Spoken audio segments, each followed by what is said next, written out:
This video is about the laws of sine and cosine. The laws of sine and cosine are only applicable to non-right triangle. So if you're given a question and the question has right triangle in it, you will be talking about the Pythagorean theorem or trig ratio or special right.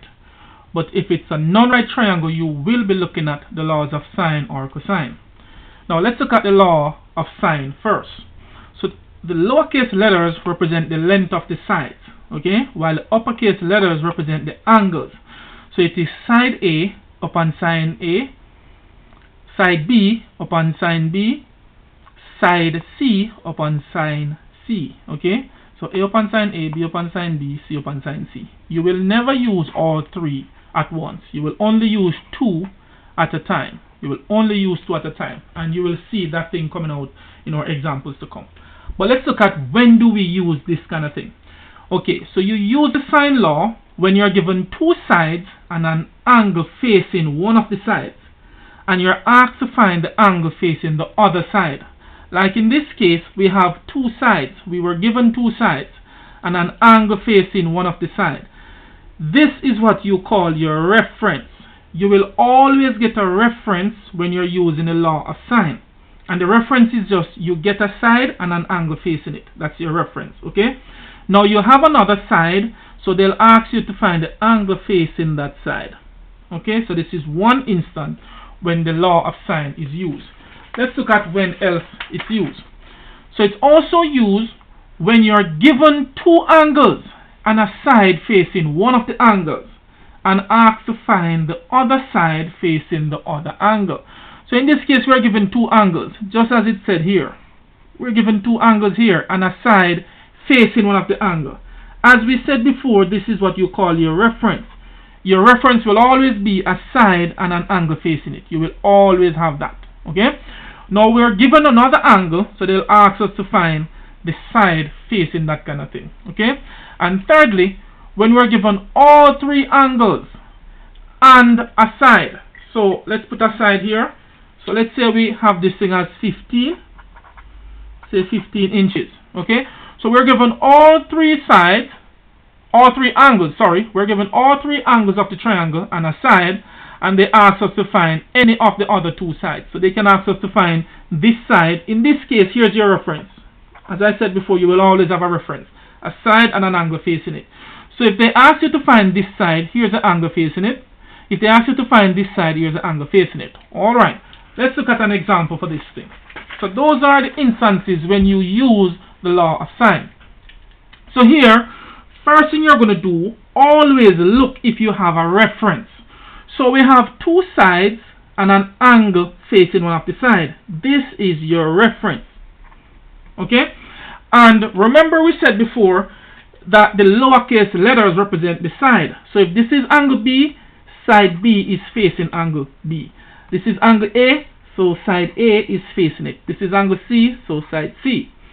Now, we have side B and angle B. So it is B over sine B equals, then you're going to look at the side that you get. The side that you get is side A.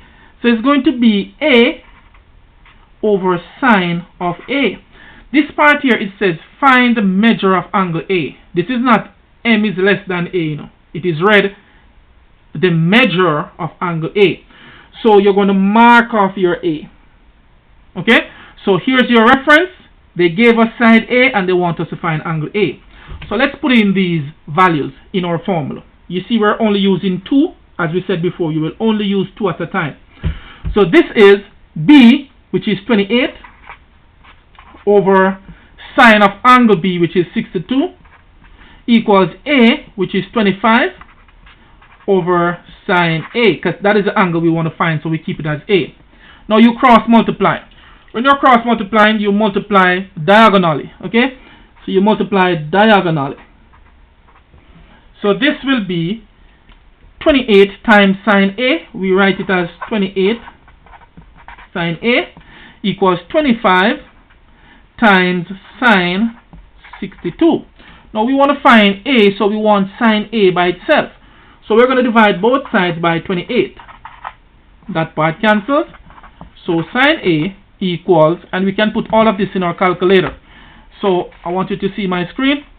So this is, let's use the parentheses, 25 sine 62, make sure your calculator is in degrees, divided by 28.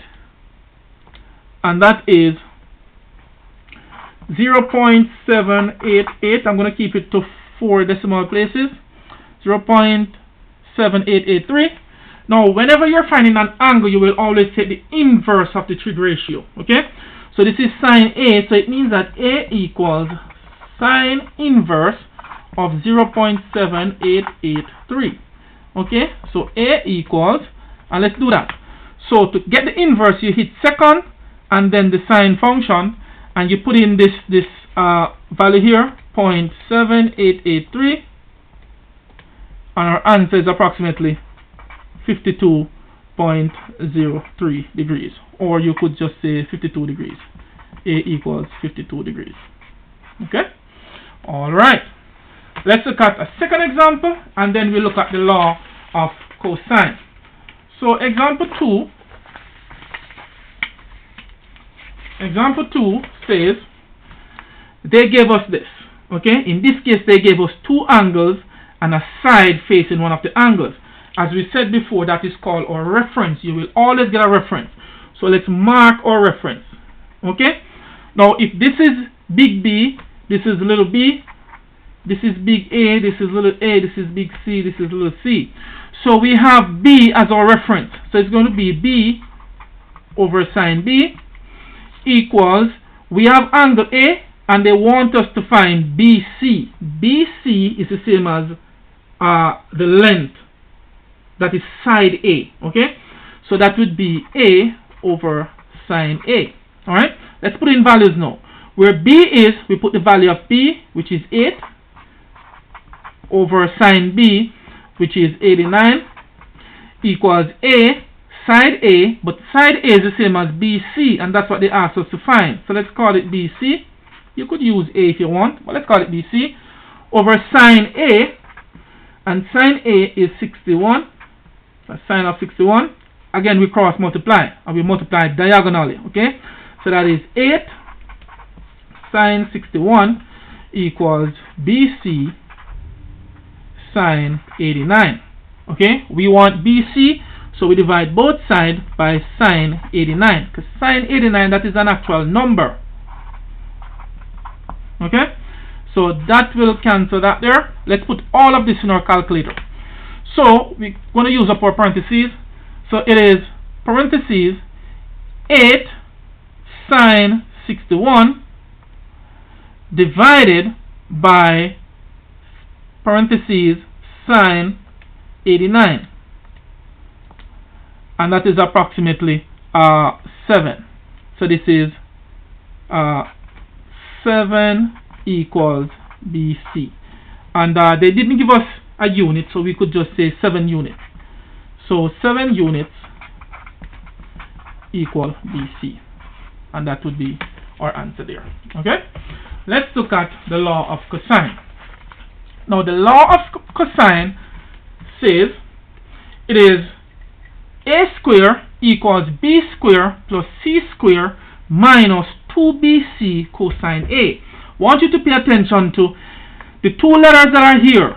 It's always going to be minus 2 times the product of these two letters, and then cosine of the angle of any letter that is here. So this is little a, this is always going to be cosine of big A. Okay, so b square equals a square plus c square minus 2ac cosine b. Again, you have 2 times the product of these two letters and cosine of this letter here, and the same thing applies for c. Now let's see when we use this kind of thing. So we use the cosine law when we're given two sides and an angle between those two sides, and you're asked to find the side that is facing the angle that is between them. By the way, the sides here that we start with, these are always the side that is facing the angle that you get between the two sides, or the angle that you want to find between the two sides. Okay, so you'll always start with the side facing the angle that you get, or the angle that you want to find. Alright, So this is an example here. Let's look at when else we use the cosine law. So we use the cosine law when we're given all three sides and we're asked to find any of the angles. So see, we have all three sides here. They ask us to find this angle. It means that we would start with this side. So this would be 11 square equals 7 square plus 9 square minus 2, 7 times 9 cosine whatever this angle is. Okay? Alright. Let's look at an example. So example. Look at what we were given. Always look at what we were given. So we were given two sides and an angle between it. Again, let's label our triangle. If this is big A, this is little a. This is big B, this is little b. This is big C, this is little c. Okay? Now remember, we always start with the side that is facing the angle that we get. So this is the angle that we get between these two sides. So we are going to start with B. So this would be B square equals A square plus C square minus 2AC cosine B. Okay? Alright. So B, that is what we want to find. So let's keep it as B. Or they call it AC. So let's keep it as AC. Okay?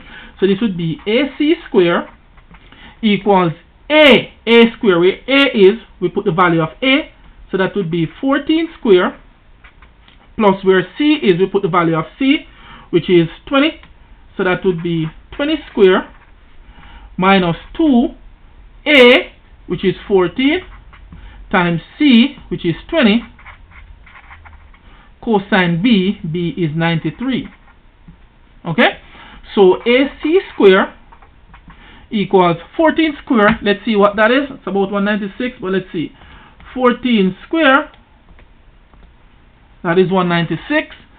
So 196 plus 20 square, that is 400, minus, let's see what this thing is now. 2 times 14 times 20, that is 560, but it's going to be negative, so that's negative 560 cosine 93. Please do not make the mistake of taking this 560 from this value here. Okay? So this would be AC square equals 196 plus 400, so that would be 596 minus 560 cosine 93. Again, do not take the 560 from the 596. All of this is one value. Okay? So it is AC square equals 596. Let's see what this is. You're going to put all of this in your calculator at once. So it is negative 560 cosine 93. Again, make sure your calculator is in degrees. And that would give us 29.31. So that is plus 29.31 approximately. Okay, so AC square equal, let's see, 596 plus 29.31. That would give us 625.31. 625.31. Again, we want AC. So to get rid of the square, we take the square root. So that's going to be the square root of AC square equals the square root of 625.31. Okay, so AC, the square root will remove the square, only leaving AC. So let's take the square root of this part now. So hit the second. Alright, so the square root of 625.31 equals 25.01. So this is 25.01. Okay, and this would be the value of your AC. Okay, there wasn't any units here, so you just write units at the end of this thing here. And that's it. I hope you have learned something. Have a fantastic day.